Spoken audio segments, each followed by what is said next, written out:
Know what I mean? I'm a number one hustler. This is Digging in the Crates Hip Hop Podcast. We back for another edition. We got a special treat for you today. We're going to break them lyrics down and get to the message. And hey, I got some math for you. 2 plus 2 equals 5. Figure it out. But I am the hip hop wizard, and today I got my co-host. It's your girl Bria. I am in spot of Dr. Mac. And today we got a special treat for y'all. So get your pen and paper out. You know, we're gonna do some math, solve some math problems, and we may throw a Rubik's Cube at you. But without further ado, this week's been pretty cool. We got finals and stuff. I mean, not finals, but midterms coming up, spring break. Went to a basketball game last night at A&T. The men played Howard. And then today there was a game today, and so we have a special guest here for us. And so as we roll on, we're going to let him introduce himself. But so let the audience know who you are and where you're from. My name is Baby Cheef. I represent TTG Entertainment. I'm coming from Newburgh, North Carolina. I reside in Charlotte, North Carolina now, though. Okay. So, what brings you here to A&T? I just performed at senior night for the girls. You know what I'm saying? For the girls basketball team, they over there playing UNCW, killing it. You know what I'm saying? Up in Aggie Land. And, you know, we just did me and my brother just performed our hit single there at the school. Student section was turned up, the fans was turned up, so we enjoyed it for a minute. We came over here to chop it up with y'all about it. Oh, okay. So what chopping it up with us again? We just here trying to get the message out. But again, we always like to highlight local artists. I know you're from Charlotte. See you get up and you fish your hat. So that taking it back. So in the recent news, I was just watching this today, and it came across it. Let me know what your thoughts is. Tommy Hilfiger, there was a discussion between him and Russell Simmons, and Tommy Hilfiger basically said that the only reason why blacks bought Tommy Hilfiger in the 90s was to look rich. So when you think about fashion and the way you dress up, do you agree with that or disagree with that when we talk about fashion? Do we make the fashion rise, or we just wear it just to look like we have money, or does it go far beyond that? I think it's a little bit of both, I'll say, because I feel like everybody does fall victim to feeling like they have to wear something designer. I know myself being an artist, it's a certain look that they say we have to have, you know what I'm saying? And if it doesn't fit the criteria of what's in today, then it's a problem, and they'll try to dress you up or something like that. But on the flip side of it, I'm a person, you could put me in a thrift store, I'm gonna grab whatever. Oh wow. I'm gonna wear whatever, you know what I'm saying? I go to Goodwill and go crazy. Okay. At the end of the day, because I just know how to dress. I know it's gonna look good for me. I know it's gonna feel good for me too. You know what I'm saying? So I like to take care of myself. So I think it's a little bit of both. As far as it being in the 90s, I don't think they were really doing it to look rich in the 90s. I think they were doing it because at the time that was the hottest thing out. Okay. And everybody wanted it. So it was more of a fad more than just like, a fantasy. Okay. Yeah, I can see that. I mean, in the 90s, you had Tommy Hilfiger, you had Polo, and I think that African Americans in particular, we just bought it because that's what we wanted to wear. But you had Damaged Jeans, you had Kanai. Yeah, Carl Kanai, you had Rockefeller. People forget about Fat Farm and FUBU. People bought those clothes. So for him to make make that statement, I mean, we made him tons of money.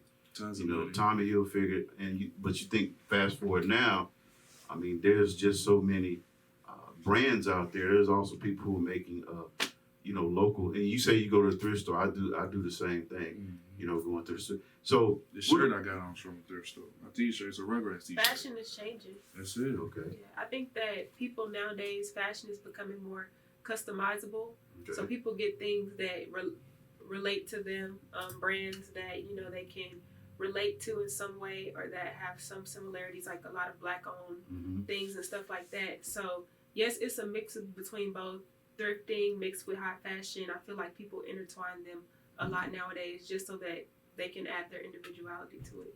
We also living in a Me Too era. Yeah. So Okay. I feel like everything you do, say, wear, Yeah.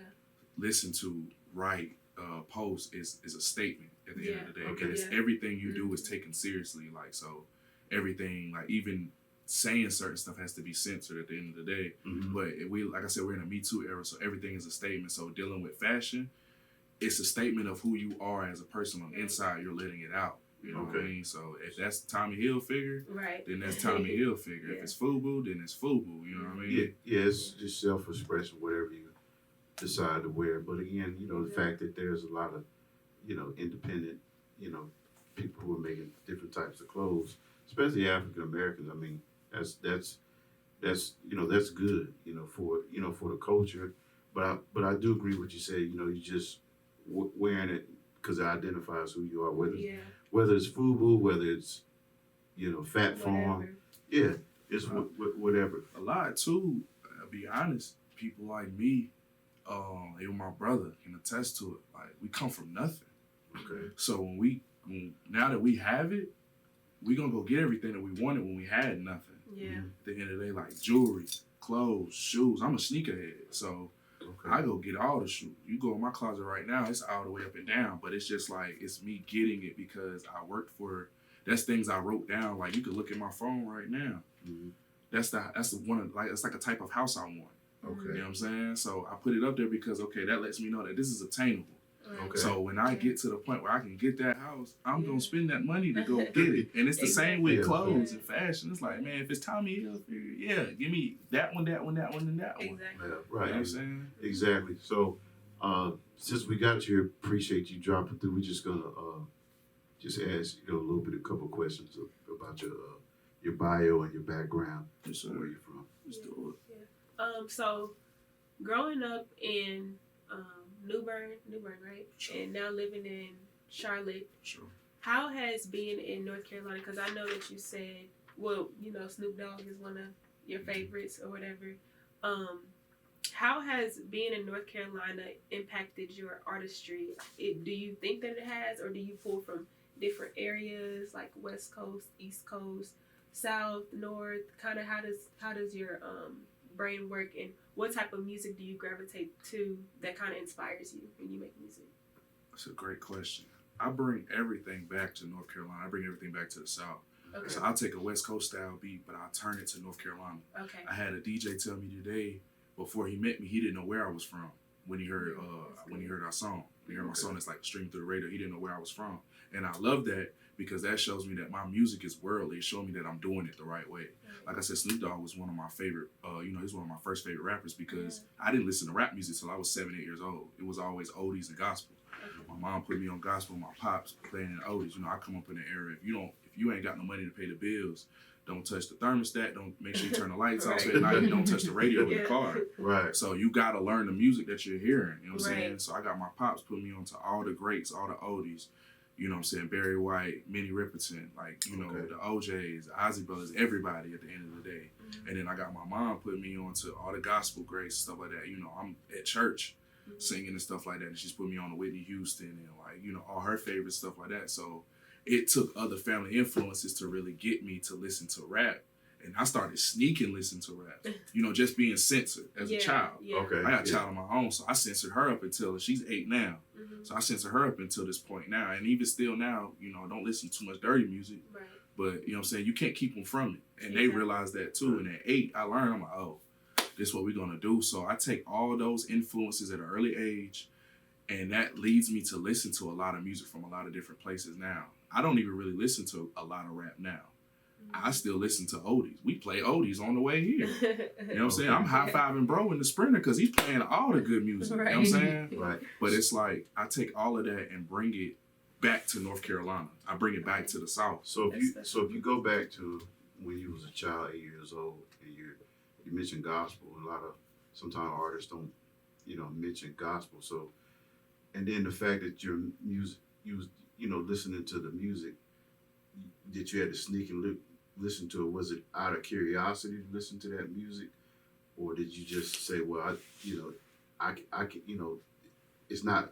What I'm saying is, when you're listening to it, do you go out and seek it because you know that it's something that you get from the music as opposed to just, just taking it, but you're sneaking and listen to it because you want to know more about you're curious about the music. A little of both, to be honest. When it's kind of like it's just being a little kid.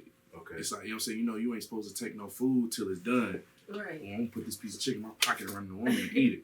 So it was kind of one of those situations like, my mom's sister used to come around blasting Nas and Snoop Dogg and DMX all the time. So I used to love when she come around because I used to sit in the car with her and she would just be playing it on her way out, or we ride out with her, she's playing it. And I'm like in the back seat like, oh snap. Yeah, like, what is like this? So I started just doing my own research as much as I could on the low, you know what I'm saying? And my parents, they weren't really against rap. It was just about how vulgar it was for us at that age. So once we started getting of age, they just stopped trying to shield us from it at the end of the day. But it was just like letting us be a kid as long as we could. You know what I'm saying? So it was like it was more so a curiosity thing at first. And then it was just like, man, I love this. Like the stuff he's saying, on record and the way he's saying it, I could do that too. Mm-hmm. I feel what he's saying. I don't even know what he's saying. But it's like you can feel it. And I'm 8. Right. So it's like, yeah, like Snoop, like, we don't love him. I'm like, yeah, I don't love him neither, Snoop. You know what I'm saying? I don't want nothing to do with him neither. Right. She took my animal crackers anyway. Okay, so it's cap. So being that you said that you could feel it, even though some things you were young, you couldn't necessarily relate to it, but you felt it.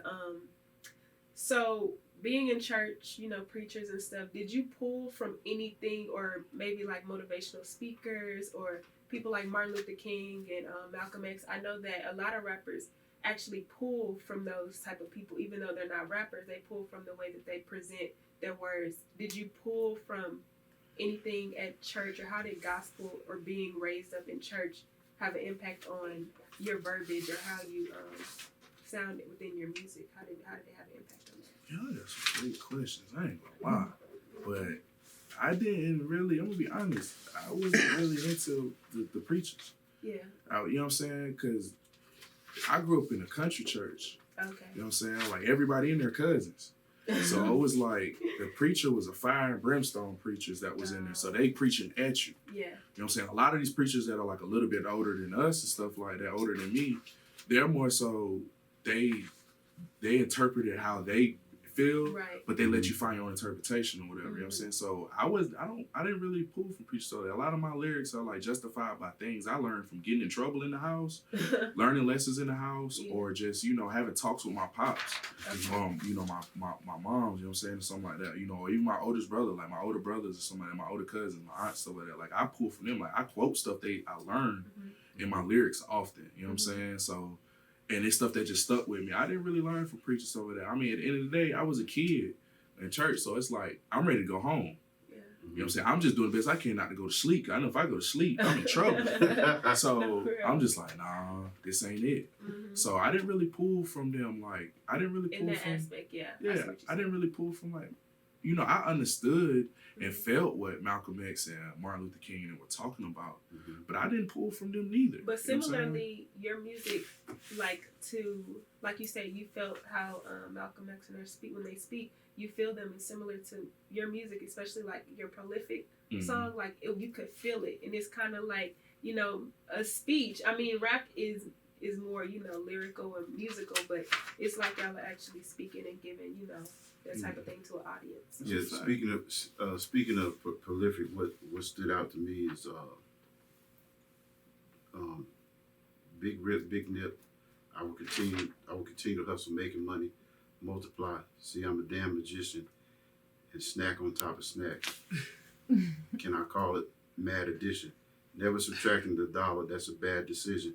But I divided with my niggas. I'm a mathematician. And then I looked at, I really understand it. A pillow for the sleepers, that's your worst mistake. So how do you come up with those similes and metaphors? And the reason why I'm asking this is because when I'm, you talking about adding math, and so it's very important that that the message, sometimes when we're interviewing or talking to artists, this is what we do, break down his lyrics. So talk about that song in terms of that, that verse there. Pushing up on them when they got it all off the muscle. Big crip, rip, nip. I'll continue to hustle. Making money multiply. See, I'm a damn magician.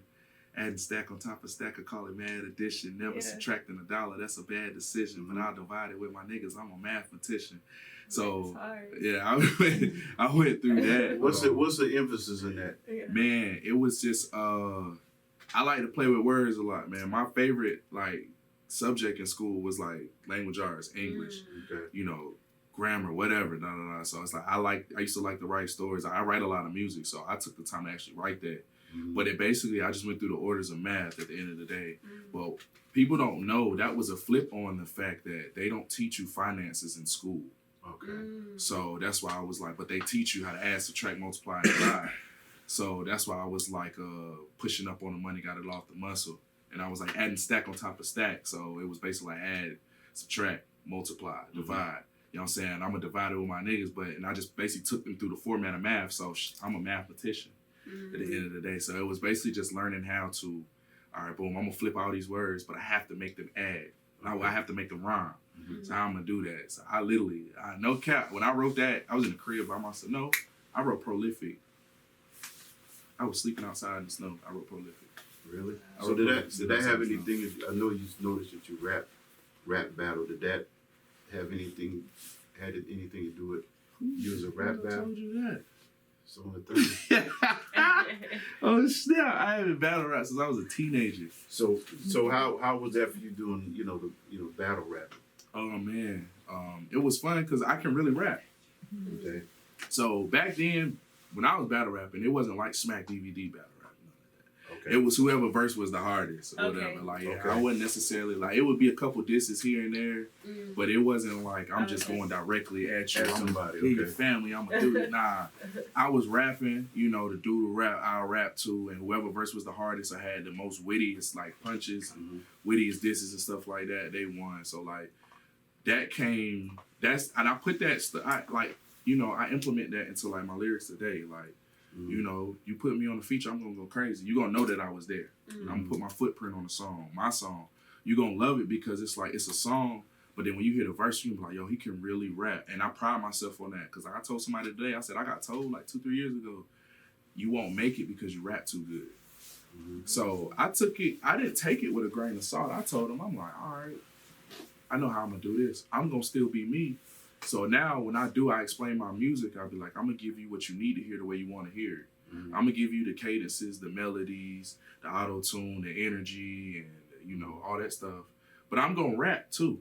You gonna learn something from me. You gonna want to go get some money. You gonna want to chase your dreams. You gonna want to go get that girl that played you 2 years ago. Now you up with the chains on. Ooh, ooh, and I do it every day. Okay. We do it every day. So where are you in terms of like the conscious rap? I know your music, from the ones I listen to, are conscious. So where are you on that? As far as, is there still for your generation? Do you still think it's an avenue or for conscious hip hop? So I tell people, for my generation, no, I make conscious trap music.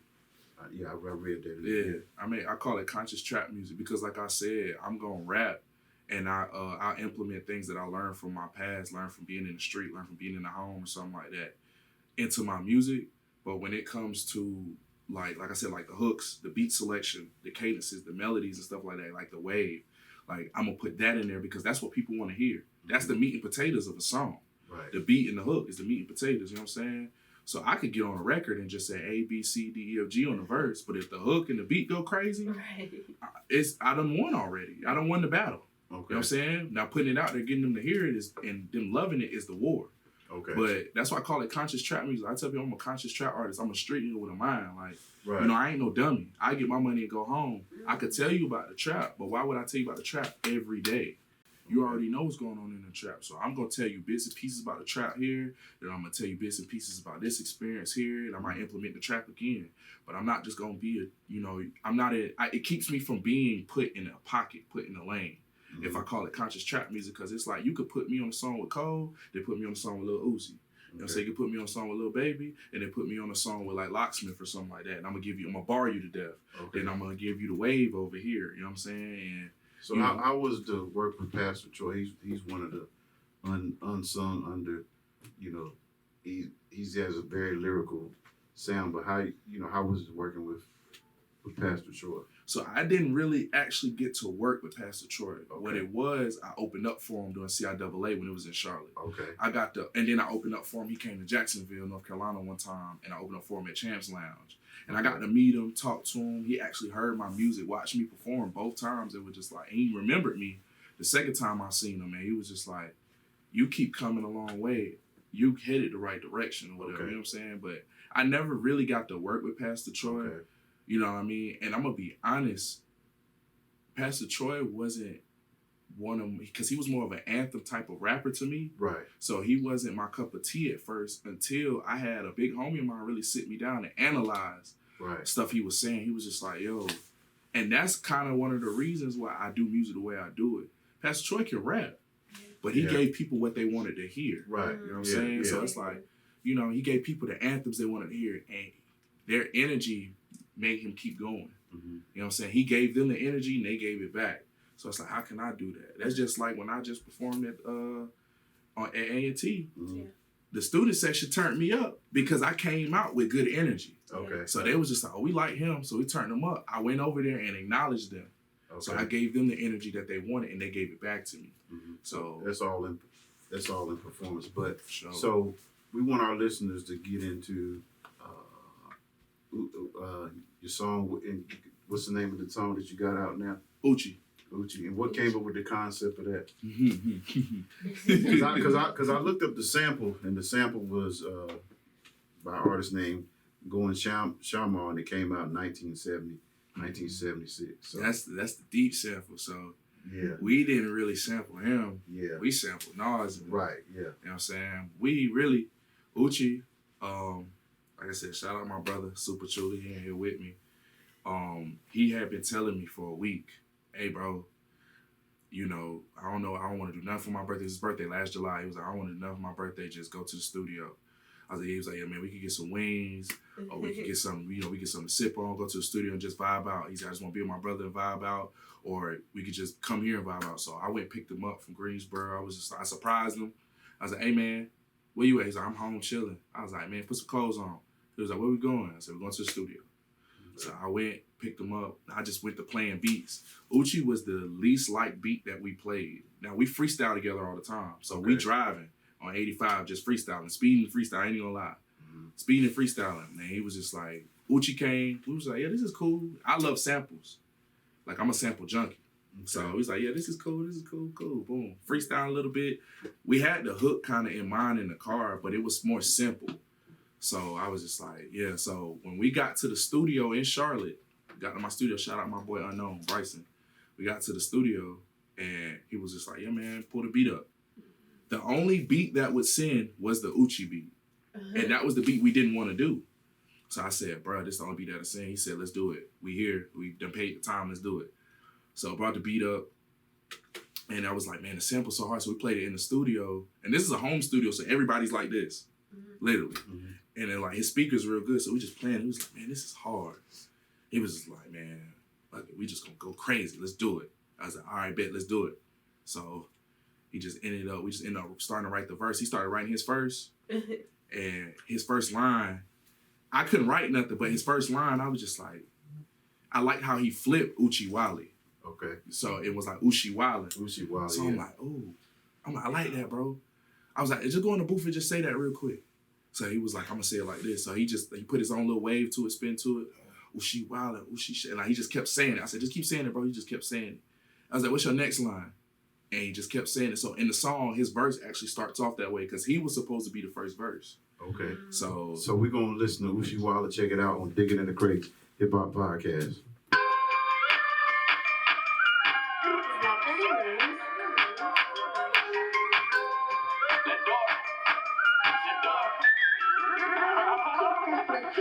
She wildin', oh she shaking, she look back like she can take it. Oh she wildin', oh she shaking, she look back like she can take it. Oh she wildin', oh she shaking, she look back like she can take it. Oh she wildin', oh she shaking, she look back like she can take it. Oh she wildin', oh she shaking, she look back like she can take it. Oh she wildin', oh she shaking, she look back like she can take it. Oh she wildin', oh she shaking, she look back like she can take it. Oh she wildin', oh she shaking, she look back like she can take it. Work some, I like the way that she do that, go on and twerk some. Poppin' shit cause you poppin', baby, when you drop it down you might hurt some. Had to check your demeanor, you the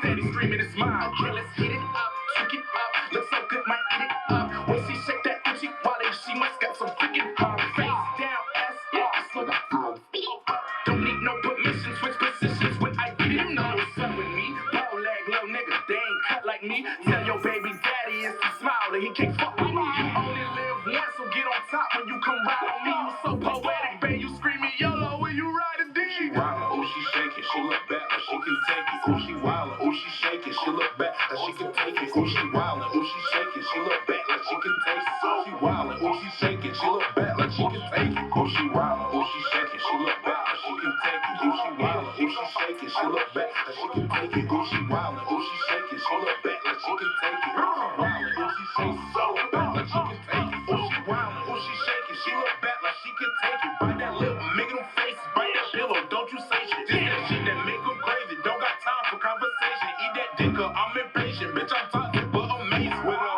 big old thing, she like how my dread swing. Lost my golden ticket, but I got a plan B, man. Bad strokes, my leg go, playing with the clip. She tryna say my name smacked on the ass and says they super beat. Thumb in the butt, my little slut, pussy tighten up. She about to bust, so what? I need that good stuff. After I beat it up, I eat it up. That's on repeat. Switch to missionary, deep strokes while I lick her feet. Sucking on the toes, eyes roll, I done snatch her soul. Digging in my back, speaking tongues, I think she possessed. She about to squirt, I'm about to come. What a fucking mess. Smacked her on her ass, she said, Super, you the fucking best. Oh she shaking, she look back like she can take it. Oh she wildin', oh she shaking, she look back like she can take it. Oh she wildin', oh she shaking, she look back like she can take it. Oh she wildin', oh she shaking, she look back like she can take it. Oh she wildin', oh she shaking, she look back like she can take it. Oh she wildin', oh she shaking, she look back like she can take it. Oh she wildin', oh she shaking, she look back like she can take it. Oh she wildin', oh she shaking, she look back like she can take it.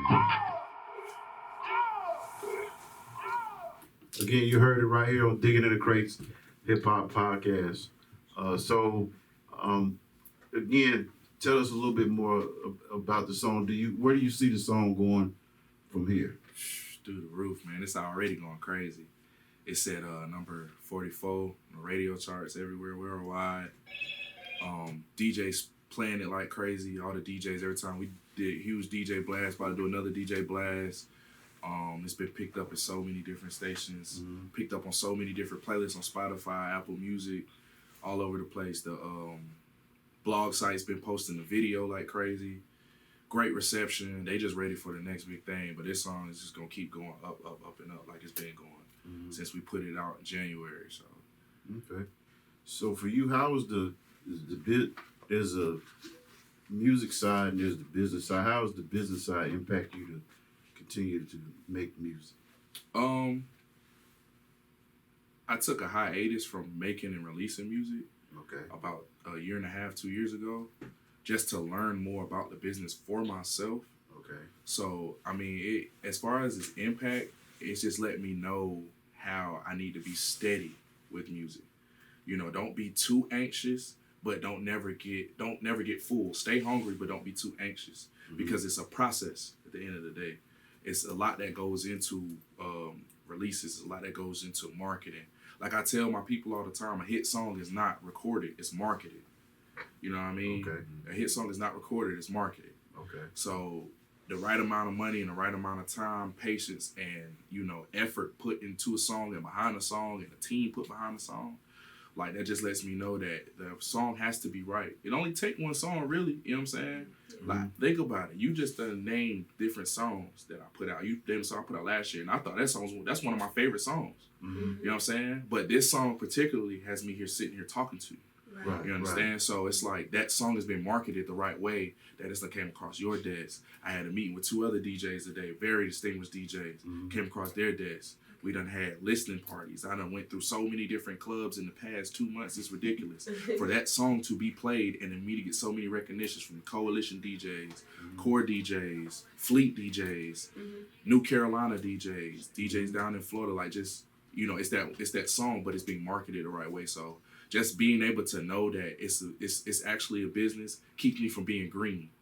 Okay. You know what I mean? And I love that because the people I got around me, a lot of the OGs I got around me, you know, even guys that are my age that are around me, you know, they're being 100 with me and they're not telling me anything that I don't know, but they're showing me things that I need to know on a bigger scale. Right. And I love it. You know, I love it. Like I said, it's everything I wanted to do. So I'm enjoying my time here. I'm enjoying the process here, and I thank God that I'm still here to be able to do it. Yeah, Right. That's good. So being that you're growing and getting more exposure, who's one person that you would love to do a feature with? Or maybe a couple. You can give us a couple. Okay, cool. Yeah. That's different. You know what I'm That's a saying? couple, That's different. Definitely Snoop. And I really just want to do a song with Snoop for the vibes. You know what I'm Right, saying? yeah. Like, you do a song For with your Snoop. session. No matter what nobody say, yes, of course. Of course. We ain't got to get too into it, but of Right. course. I already know what's about to happen in there. But you do a song with Snoop, you up out of here. I don't care what nobody say. Yeah. You do a song with Snoop, you up out of here. Definitely Chris Brown, for Mhm. sure. Drake, Lil Baby. Cole is like my favorite rapper of all time. Mine Like, too. you Oh, know, really? J. Cole, definitely. So J. did Cole you is did you good. agree with that Billboard list of Jay-Z being number one? I ain't gonna drag me to that. I'm just bringing it up. Nah, I we mean, ain't gonna do that. Oh, I'm gonna just okay. put it like this. I feel like Cole and 3 Stacks should have been higher because Andre 3 Stacks is one of the greatest rappers of all Okay. The time. greatest one. So he Okay. should have been higher. But you know, I ain't gonna. You know, I ain't. But it's all opinion based. You ask but 50 you can go ahead different and people. say it. That's their Yeah. perception of hip That's their hop. That's perception. not ours. Exactly. It's all Right. opinion based. You ask 50 different people their opinion, you get 50 different opinions. Mhm. So you know what I'm saying. You know, that's not my number one, but I love Jay-Z though. Okay. And respect him greatly as a businessman and as an artist at the end of the day. Okay. So it's like, but yeah, that list wasn't necessarily my list. But another person I love to work with is Friday. He's different. You know, nobody sounds like Friday. Adele is another woman I love to work with. Really? Her for sure. Her. Oh, Yeah. Glorilla That for would sure. go crazy. Okay. Blast is Blast is impeccable. good. You know what I'm saying? I like Mhm. Blast Okay. music. A lot of another artist from the West Coast. A lot of people don't know is Stephen G. Stephen G is a dope artist from the Crenshaw area. He's hard. okay. He's hot. He's I'm gonna real listen hot. to him. So I'm gonna have to check that out. Yeah. You my neck of the woods. Growing up and living in California, we seen the Snoops, the Dre's, WC in the Mad Circle. I went to school with a group called Madcap. Yeah. James Broadway. Who I remember seeing the Alcoholics perform, and that was the first time I seen Exhibit over in Eagle Rock, and I was just like, man, who is this guy? It's just you don't break bread. Yeah, so I like how you put it in your bio that no song sounds alike. So when you think about certain eras, think about the '90s as far as R&B and hip hop. Who are some groups or some individuals you can see that their music is not the same? As far as like sounding the same all over the place, Yeah. Jodeci for sure. Okay. People try to classify Jodeci as like just a soulful group. They made actual R&B. You know Okay. what I'm saying? Like we was joking today, and it was just like that. R&B ain't the same no more It's not. because we'll put it like this. I'll put it in a cleaner term. Women are easier to get. You know what I'm saying? Mhm. So people ain't got to. The boys we ain't got to beg no more for it, basically. Right. You know what I'm saying? But So like Keith Sweat. yeah, you know what I'm saying? We ain't got to do all. We ain't got to come out the shirt begging no more, standing in the rain. Okay. You know what I'm saying? But definitely, and Boys to Men too. I like their they had versatility or whatever. But another group was Blackstreet. Okay. Blackstreet, like you know, they could get on a lot of different stuff. As far as their sound, because you know they was dealing with Diddy. Okay. So Diddy gonna put you on a whole different wave. You know what I'm saying? Mary J. Blige was all over the place too. As far as like her music, she could give you the blues, she could give you soul, she could sing gospel, she could also turn you up in the club too. Like I said, but Diddy really shaped a lot of the '90s culture too. A lot of people don't know. Jermaine Dupri did too. Don't get me wrong. As far as like for the South and the North, but Diddy shaped a lot of stuff too. So it was just like, and then a lot of those artists that I named and groups, they work with Diddy. You like Troop? Yeah. Okay. Yes. Just making sure. My own time to throw that in there. Yes. Since somebody don't like Snoop. Yes. I know the one thing I liked about the West Coast, even like in the '90s, like now the West Coast, it has a Southern sound to it a little bit. You can't help but get Fever from Atlanta at the end of the day and from the South. But in the '90s, the West was distinguished as a sound. You would hear that it was like a specific, I can't name the instrument, but it's like a specific instrument that would come on, and you knew, oh, he from Cali. Right. He from out west. He from somewhere. You know what I mean? And sometimes you can still hear it because they got that boom, boom, boom, boom. Like it's still that bounce or whatever. So you can still hear it in like West Coast music today. But you can still hear a little bit of those like Southern roots coming back. You know what I'm saying? Like and so that was like something in the 90s when it came to the West Coast that I really liked too. They made a statement like, you know, y'all started it over here, but we got our own wave over here. Yeah. So I didn't really, you know, dive into like I like this side better or that side better. I just love the music, period. Yeah, because, you know, West Coast, again, you got Toddy T, you got a whole host of groups, but, you know, that's just the difference between West Coast hip hop. And, you know, for me in Atlanta, I mean, Outkast was big for me. Yeah. You know, when they came out, you know. Come on, man. I follow Shorty Low and some of the other, and then with T.I., but, you know, Outkast is what really got me in that Goody Mob, of course. Man, when they was the Dungeon Family, that was peggable for me, but I like Andre 3000 as a rapper and as an artist. Okay. You know, the difference. Because Andre was never afraid to be himself. Yeah. And he knew, shoot, yeah, I could rap circles around anybody, but let's make great music. Let's have fun. And that's what I'll try to do on record. Like, I like to have fun with records. Mm-hmm. You know, I don't want to be too sad on records. You know, I'm not too gangsta on records to say certain things or, you know, show emotion, but also have fun in the party or whatever. Like, the era of, you know, I came at the bottom end of the era where we actually danced with girls at parties. Okay. You know what I'm saying? Like in high school and stuff like that. Dancing with women at parties, crazy. Stuff like that. So it's like now that's kind of like stale. You know, everybody's standing around. The girls dance with each other. You know, dudes is all, you know, cool together. You may see a couple people dance together. If they're not a couple, you may see a female dance together. It's more so at college parties where people dance together now. Mm-hmm. But at clubs, ain't nobody doing that no more. So like my music, like last night we performed Uchi at a club. Females went crazy. They started dancing immediately. Okay. And that's the effect I want. I want people to be able to have fun when they hear my music. I want to be able to turn up like, oh, okay, this it right here. Like I said today, the student section, when they heard it, it was just like, oh, this hard. The cheerleaders stared dancing to it. So I was just like, yeah, that's how we do it in the Aggie Lane. Oh yeah, for sure. Yeah, Aggie Pride. We turn up. So what do you think contributes to the, you know, individuals not dancing?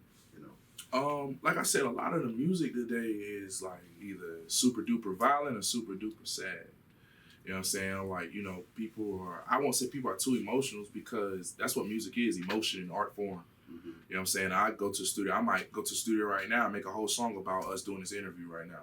That's just what's on my heart, what's on my mind, and my emotions or whatever. You know what I'm saying? I'm in high spirits. Mm-hmm. So I can make a song called Digging in the Crates. You know what I'm saying? Okay. And we're going to do it like that. But I just feel like everybody's sad all the time because people will make a song and it's like they have to stick with that pocket, which is why I make the music I make.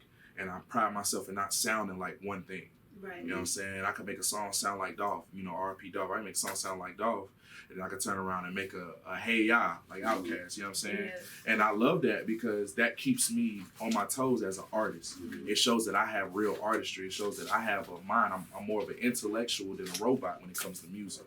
Yeah. So being that you're doing the HBCU tour and everything, how do you feel like that has an impact on where you're going? Because now you're targeting, or you're, you know, speaking to the college crowd. Is that your crowd that you're trying to, like, you know, present to? For sure. And then also, how does the tour, how has it impacted you so far? Because you've been to 2 places, right? Yeah. So far with the DJing and stuff, how has that impacted even just this song, this individual song? So this is the second HBCU tour I've actually been on. Mm-hmm.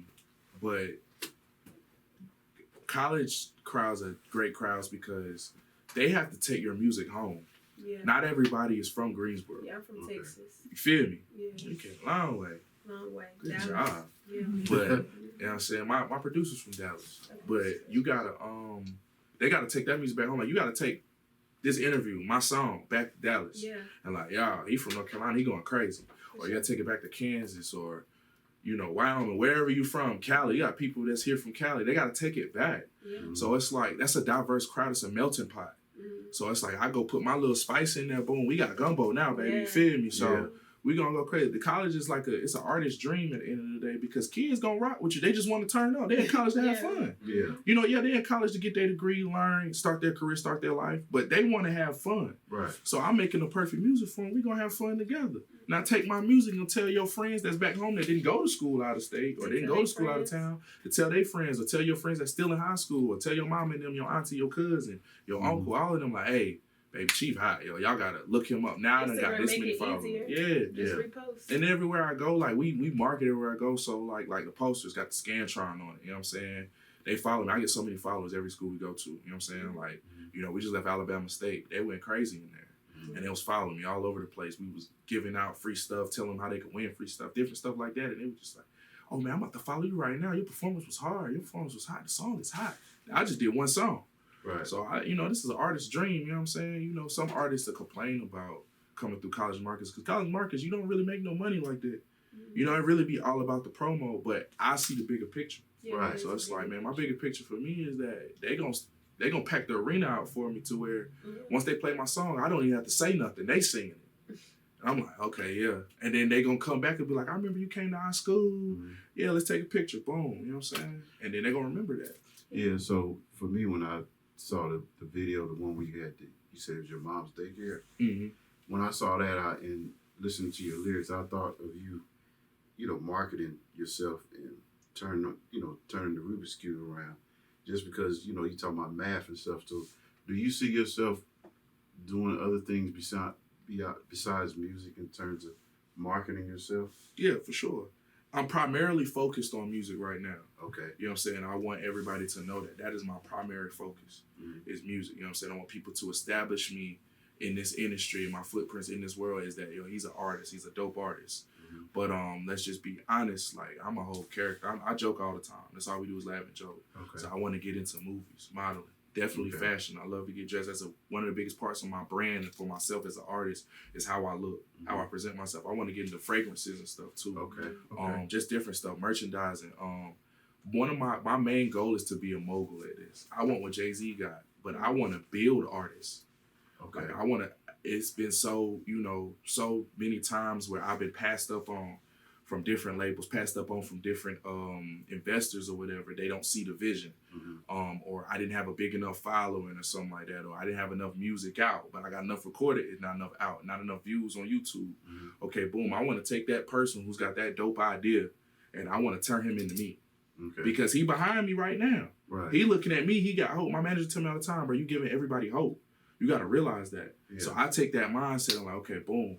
I got a young dude, 19. You know what I'm saying? I got one of my young boys right now, he's 20. And he asked me, called me every day. Well, he's 22. J-Bone, he's 22. He called me every day. He was like, hey, cuz, how can I do this? Okay, well, do you think this is a good move? Because he sees what I'm doing. So I want to take those young dudes and like turn them into, build my own label and turn them into me. Now you a superstar and I'm going to tell you how to do the same thing that I did. So you could take another young, and that's how the blessing keeps on being a blessing. You know what I'm saying? That's how the hand and the other hand come together and wash the face. Yeah. And it keeps doing it multiple. Now our pores are clean, you know what I mean? Right. So to speak, that's a bar right away. You know what I mean? You know what I'm saying? I live my life, I'm a rapper, I live my life metaphorically. I ain't gonna lie. You know what I'm saying? It keeps me going throughout it. It keeps me sane. Yeah, with followers, I remember, when I first started this, I contacted someone, and that's the first thing they said, well, you don't have enough followers. So I said, well, okay, it didn't break my spirit.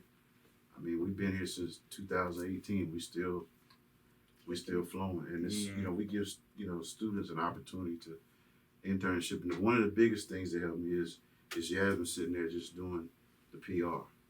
I wouldn't have got to where we are without because it's a business side to it. Yeah, and so that's why we remain in constant connection. But yeah, man, we glad to have you here in our studio. And so how can people find what's your social media and math and stuff like that? How can people get in contact with you and follow you? Sure. They can find all my music is on all DSPs under the moniker Baby Cheef. BABYCHEEF. That's CHEEF. You can follow me on Instagram, TikTok, find me on Facebook. You can find me anywhere. Baby Cheef, baby_Cheef. Like I said again, that's BABY_CHEEF. Okay. So you heard it first, Baby Cheef, on Digging in the Crates Hip Hop Podcast. Remember, on every beat on the record lies jazz, hip hop, gospel, country music, soul music.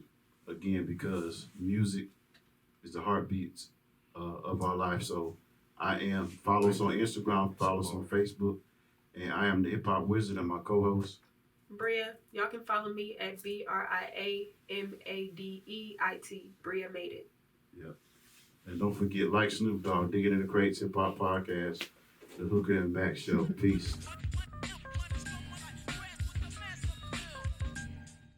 Young Thug's my goat. But I got elites and stuff. You feel me? Okay. Like Young Thug, Jay-Z. is an impeccable artist. he is though. A lot of people. He's feel an me? instrument. He is an instrument. Okay. So like Jigga, of course. Not Big Daddy Kane, one of my favorites. I like Big Daddy Rakim, Kane. definitely. You feel me? So like, I got my elites. You feel me? I'm just not gonna sit here and fake the funk. But like, I like Snoop. Snoop is a great artist, but I don't smoke weed and stuff like that. You feel me? So I'm not about to sit here and be like, yeah, and Dre and all that. They amazing, but I don't relate. That's what You don't relate. Well, I mean, Snoop is just, when he first came out with Deep Cover. that was the first. I rap couldn't song tell you ever one listened song to. up there. That was the first rap song I ever listened to was Deep Cover. I couldn't tell you one song. But it was, I think with Snoop, it wasn't more so about his lyrics at first. For me, it was his persona. Okay. Like he was comfortably him, and he was like it's like that. He was like a gangster pimp. You know what I mean? Like he wasn't afraid to admit he was a street dude, but also he kept it played, you know what I'm saying? He kept it pimping. So Right. I think that's what got me about Snoop. Like Snoop was my first favorite rapper. We don't love them hoes. The fool retaliated, so I had to think fast. Pull out my heat first, see, pull out a seat last. Now who the fuck you niggas living to this day? I'm trying to tell these young niggas crime don't There we go. Yes, sir. Yes, sir. Yes, sir. It's the biggest, Big Baby Cheef. You feel me? Had a lot of rappers out here, but they ain't had me up here, so we gonna go crazy. Hold on. They can see that I'm the best.